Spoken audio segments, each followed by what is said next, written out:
soy Paula Severino Babbio, soy doctora en Derecho y hoy desde LP vamos a conversar sobre la polémica alrededor del abandono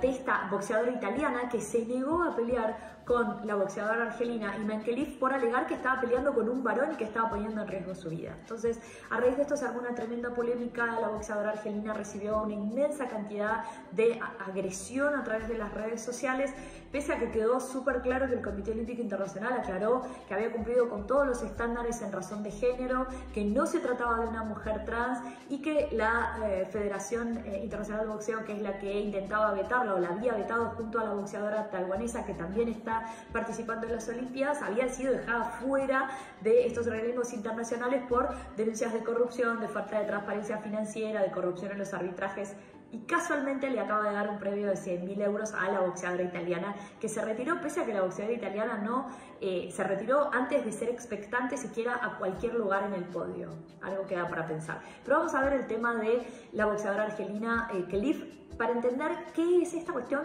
de la intersexualidad y de las cuestiones de diferenciación en el desarrollo sexual. ¿Qué es lo que sucede? Hay alrededor de un 2% de la población, esto es mucha gente, la misma cantidad de gente que es pelirroja, así que pensalo. Entonces, alrededor del 2% de la población puede haber atravesado, puede haber nacido con una condición de diferenciación en el desarrollo sexual, también llamado intersex, que es como un término paraguas para abarcar una amplia cantidad de situaciones. Es el síndrome de insensibilidad a los andrógenos, que puede ser de 3 tipos: completo, parcial o leve. ¿Qué es esto? Esto es una condición que se hereda genéticamente de la madre y que afecta a los varones genéticos, es decir, aquellos, recordemos que tenemos cromosomas sexuales X e Y. XX usualmente voy a tener una mujer, XY usualmente voy a tener un varón, pero decíamos,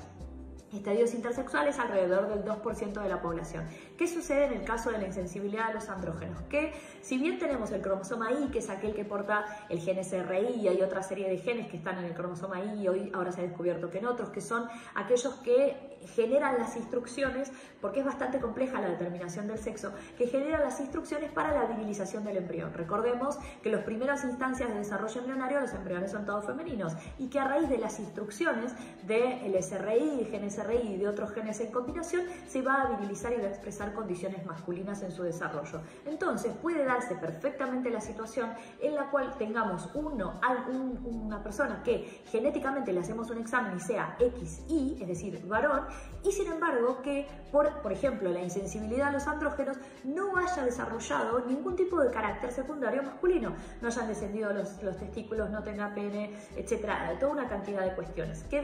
va a depender de si estamos hablando de un caso completo, leve o parcial. Entonces, la pregunta es si esto, y esto muchas veces no se advierte en el nacimiento, ni siquiera en la niñez, sino que va haciéndose evidente en la pubertad, por ejemplo, ante la falta de menstruación o cuestiones de orden similar. Caso similar, el caso de Caster Semenya, que es una atleta ganadora olímpica en atletismo en los 800 metros. Ella en el 2019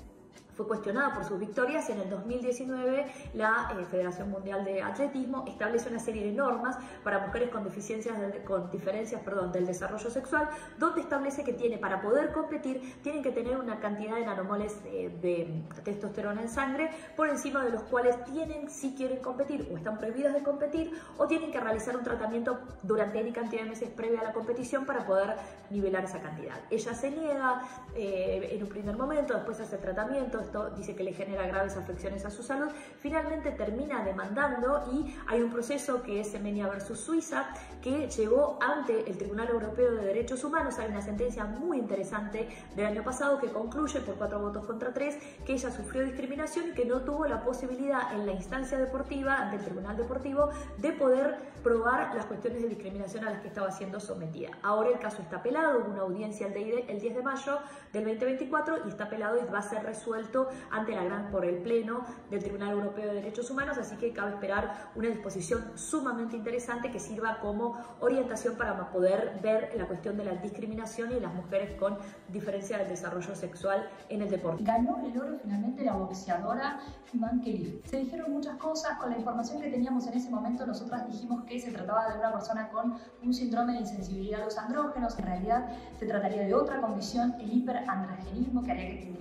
que ella tuviera niveles mucho más altos de testosterona. La realidad, vamos a establecer cuáles son los hechos claros.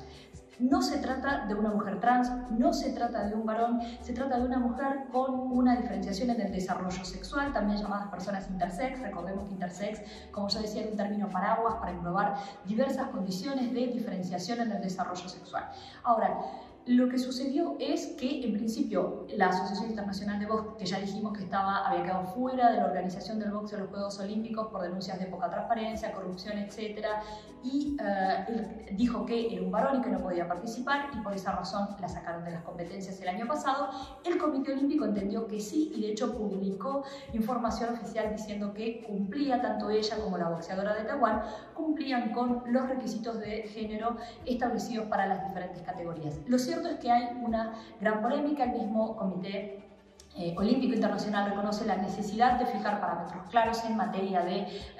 niveles de testosterona, a nivel de la transparencia, de la no discriminación en las pruebas que se realicen para poder mantener, por un lado, cuestiones de no discriminación, por otro lado, la protección de la categoría atletas femeninas. Hasta ahora se entiende que las pruebas de niveles de testosterona serían las más apropiadas para garantizar esto, y según el Comité Olímpico Internacional se han cumplido con los parámetros y con los estándares que ellos han establecido. Recordemos que hay un caso pendiente ante el Tribunal Europeo de Derechos Humanos, que es el de Caster Semenya, que ella también tiene una condición intersex, y que hay una sentencia favorable que ahora, sin embargo, está ante el sistema de revisión ante la Gran Sala, y tiene que ver tanto con cuestiones que tienen que ver con la competencia de los organismos deportivos a nivel internacional para poder establecer criterios de inclusión, exclusión, para resultar transparentes y no discriminatorios, y también con todas estas cuestiones que venimos conversando. Entonces, súper importante. Recordemos entonces, no se trata de un varón, no se trata de una mujer trans, se trata de esta conversación, este debate abierto acerca de cuáles deberían ser las pautas para regir la competición en el caso de las mujeres